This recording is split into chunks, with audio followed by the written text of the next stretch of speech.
me rappelle très bien qu'un matin, Pierre arrive et dit « J'ai trouvé l'ensemble intercontemporain, en 2 mots, ça à l'époque. » Et donc, oui, parce qu'on va transgresser les différentes frontières, etc., etc. Et puis, on a défini aussi l'effectif à ce moment-là, qui était un peu difficile à mon sens, parce qu'il n'y a pas beaucoup d'œuvres qui sont écrites pour l'ensemble en soi, sinon que l'idée de Pierre, c'était de créer ensuite des œuvres, de commander des œuvres pour l'ensemble, et qu'il soit naturellement un centre de création et de découverte. Donc l'IRCAM avait besoin, en effet, pour, si vous voulez, ces différentes créations, d'avoir un ensemble ad hoc qui puisse en même temps jouer dans les studios de l'IRCAM. À cette époque, moi, Pierre aussi, on était sûr qu'aujourd'hui, on jouerait que du Boulez et du Xenakis et du Stockhausen. Enfin, que ça serait vraiment, comment dirais-je, dans le répertoire commun de tous les orchestres et de toutes les organisations de concerts. Pierre, il n'était pas très friand de Xenakis pour des raisons esthétiques, pour des raisons aussi que son grand souci qu'il avait avec Yannis, c'est que Yannis divisait beaucoup l'orchestre, y compris l'ensemble, quand on a créé des œuvres à lui, si bien que c'était pour lui impossible, et c'est pour personne du reste, c'est impossible à écouter le détail. Il voulait toujours que le détail, dans ses œuvres, c'est bien le cas naturellement, soit entendu par l'interprète, en l'occurrence, je veux dire le chef d'orchestre.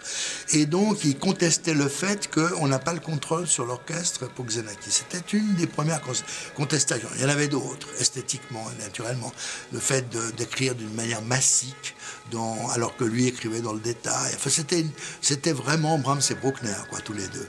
Il s'est avéré, en effet, qu'il y avait des divergences de vues, déjà sur les machines, déjà sur la vision de ce qu'était la musique dite électronique, etc. Et donc, en fait, naturellement, c'est Boulez qui est devenu directeur sans Xenakis. Xenakis ayant créé sa propre studio, qui s'appelait l'UPIC, le CMAMU à l'époque. Il faut dire qu'à l'époque, on était extrêmement, comment dirais-je, sectaire, le mot est un petit peu, quand je parle nous tous, sur le plan de l'esthétique. Enfin, il y avait vraiment les courants très très marqués esthétiquement. Il y avait Ligeti d'un côté, il y avait Messiaen de l'autre, il y avait Dutilleux, il y avait Boulez et la musique dite post-sérielle, il y avait Stockhausen qui avait déjà un pied dans des espèces d'imaginaires extraordinaires, il y avait Luciano Berio qui était plus traditionnel. Enfin, il y avait plein de choses comme ça qui faisaient qu'il y avait des divergences qui étaient assez marquées. Aujourd'hui, tout ça est un peu effacé et on a le cœur plus large, si je peux dire. Alors, l'ensemble, naturellement, avait des musiciens disponibles et dispo psychiquement à toute nouveauté. Et ça, c'était évidemment très important, parce que dès lors que vous arrivez dans un orchestre symphonique, que vous leur demandez de mettre des casques, que vous leur demandez de faire des choses tout à fait en fonction de ce qu'ils entendent, c'est assez compliqué. C'est pas dans leur fonction, si je peux dire. L'ensemble, évidemment, nous avions des musiciens qui étaient prêts à expérimenter tout le possible et l'imaginable, et ça, c'était une chose magnifique. Parce qu'en effet, la création des machines, la 4X, etc., à l'IRCAM, pouvait tout de suite être expérimentée par ces musiciens-là.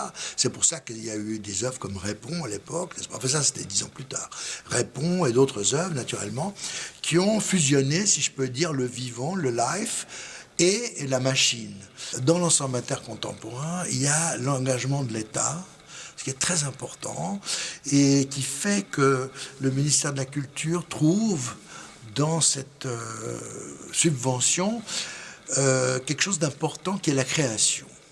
En fait, il y a très très peu d'ensembles, en effet, très très peu d'organismes, tout simplement, qui sont dévolus, y compris dans d'autres domaines, à la création. Et là, en ce sens, les 40 ans de l'ensemble continuent, si vous voulez, d'être un creuset de création, de créativité, de commande. Et ça, je pense que c'est essentiel.